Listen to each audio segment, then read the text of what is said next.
Peristiwa Mi'raj yang jarang diceritakan orang itu, Rasulullah itu ketemu Nabi Adam. Dan Nabi Adam itu disebutkan di sini faidan an yaminihi aswidatun wa an yasarihi aswidatun.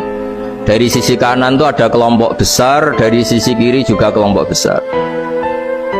Saya baca teks aslinya ya, tabarruk ya, supaya dapat berkah dari bahasa Rasulullah SAW. Ini cerita Nabi ketika ketemu Nabi Adam. Fa idza nazara qibala yaminih dhahika wa idza nazara qibala shimalih baka. Nabi Adam ketika melihat ke kanan itu senyum-senyum, senang sekali. Tapi kalau melihat ke kiri itu nangis. Lalu Rasulullah SAW tanya ke malaikat Jibril, itu siapa? Itu Adam. Dan yang kelompok di kanan itu ahli surga. Maka beliau kalau melihat senang sekali. Dan kalau yang di kiri itu ahli neraka. Kalau beliau melihat itu susah sekali.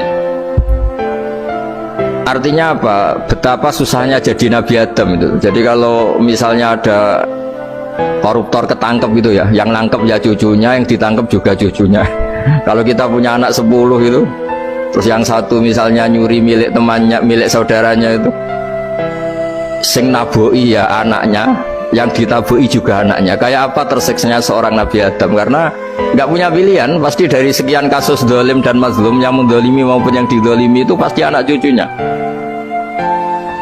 Jadi betapa susahnya seorang Nabi Adam. Jadi termasuk kearifan kita sebagai manusia itu belajar dari takdir yang kita hadapi, yaitu keterbatasan kita sebagai manusia.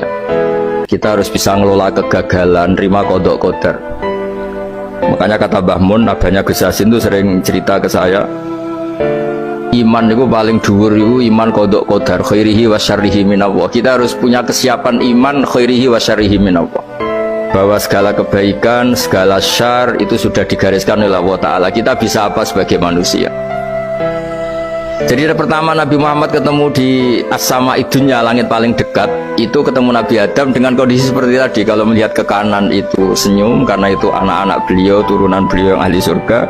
Kalau melihat ke kiri itu nangis, karena itu cucu beliau yang ditakdir tidak jadi orang baik.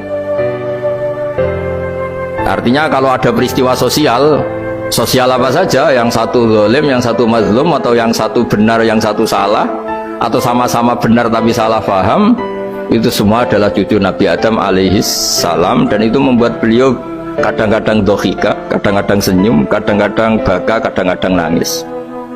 Jadi itu yang menjadikan tambahnya arifnya Rasulullah SAW. Saya teruskan.